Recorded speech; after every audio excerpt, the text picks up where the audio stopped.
Hello friends, welcome to Ammukutty channel. இன்றைக்கி நம்ம சேனலில் ரொம்பவே ஹெல்த்தி அண்ட் டேஸ்டியான கிட்ஸுக்கெல்லாம் ரொம்பவே பிடிச்ச பொட்டுக்கடலை பருப்பி எப்படி ஈஸியாக பண்ணலான்னு தான் பார்க்க போகிறோம். நம்ம சேனலில் ஃபஸ்ட் டைம் பார்க்குறவங்க மறக்காமல் சப்ஸ்கிரைப் பண்ணி வச்சுக்கோங்க. இப்போ பொட்டுக்கடலை பருப்பி பண்ணுறதுக்கு ஒரு மிக்ஸி ஸ்டார் எடுத்துக்கோங்க. இதில் 1 கப் அளவுக்கு பொட்டுக்கடலை சேர்த்துக்கலாம். ஒரு ட்ரையான மிக்ஸி ஸ்டார் எடுத்துக்கோங்க. இப்போ இது கூட பார்த்திங்கன்னா 2 ஏலக்காய், 1/2 கப் அளவுக்கு நாட்டு சக்கரை சேர்த்துக்குங்க. இது எல்லாத்தையுமே சேர்த்து நல்லா அரைச்சி எடுத்துக்கலாம். நல்லா ஃபைன் பவுட்ராக அரைச்சி எடுத்துக்கோங்க.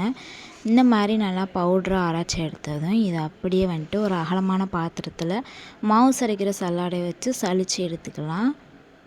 சலித்து எடுத்த மாவு இந்த மாதிரி நல்லா கையில் எடுத்து பார்க்கும்போது நல்லா சாஃப்டாக இருக்கும். இந்த மாதிரி சலித்து எடுத்துக்கணும். அது மேலே இருக்கிற இந்த மாதிரி தேவையில்லாத பொட்டுக்கடை துகள் எல்லாத்தையுமே நம்ம கீழே கொட்டிடலாம். அது நமக்கு தேவையில்லை. இப்போ ஸ்டவ் ஆன் பண்ணிவிட்டு ஒரு கடாய் வச்சுக்கோங்க. இதில் 1 ஸ்பூன் அளவுக்கு கீ ஆட் பண்ணிக்கலாம்.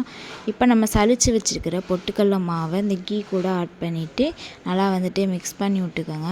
நல்லா மாவு நல்லா நெய்யிலே வறுபட்டு வரணும். அந்தளவுக்கு நல்லா மிக்ஸ் பண்ணி விட்டுட்டு இதில் 2 ஸ்பூன் அளவுக்கு பால் சேர்த்துக்கலாம். நல்லா காய்ச்சி ஆற வச்ச பால் 2 ஸ்பூன் அளவுக்கு சேர்த்துட்டு ஸ்டவ் ஆஃப் பண்ணிவிட்டு நல்லா மாவை மேஷ் பண்ணி விட்டுக்கோங்க. நல்லா மசிச்சு நம்ம கிண்டி விடும்போது தான் மாவு நல்லா ஒன்றோட ஒன்று ஒட்டாமல் சூப்பரான கன்சிஸ்டன்சிக்கு வரும். நல்லா ஸ்டவ் ஆன் பண்ணிவிட்டு மாவை இந்த மாதிரி ரெடி பண்ணி எடுத்துக்கோங்க. இப்போ ஒரு நெய் தடவுன பிளேட் எடுத்துக்கலாம். இதில் நம்ம ஆல்ரெடி நெய்யில் சேர்த்து மிக்ஸ் பண்ணி வச்சுருந்த மாவை இது கூட சேர்த்துட்டு நல்லா சமப்படுத்தி விட்டுருங்க. இந்த மாதிரி எல்லா சைடும் நல்லா சமப்படுத்தி விட்டதும் இது மேலே நான் இன்றைக்கி நட்ஸு சேர்த்துருக்கேன். பாதாம் மட்டும் சின்ன சின்னதாக சாப் பண்ணிவிட்டு சேர்த்துருக்கேன். இங்கே பாதாம் பதில் பிஸ்தா, முந்திரி கூட ஆட் பண்ணிக்கலாம். இப்போ இது ஒரு 10 மினிட்ஸ் அப்படியே ரெஸ்ட்டில் இருக்கட்டும். 10 மினிட்ஸ்க்கு அப்புறம் சின்ன சின்ன பீசஸாக கட் பண்ணி எடுத்தால் ஒரு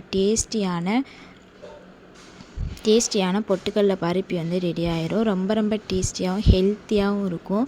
கிட்ஸுக்குமே ரொம்பவே பிடிக்கும். கிட்ஸுமே நல்லா என்ஜாய் பண்ணி சாப்பிடுவாங்க.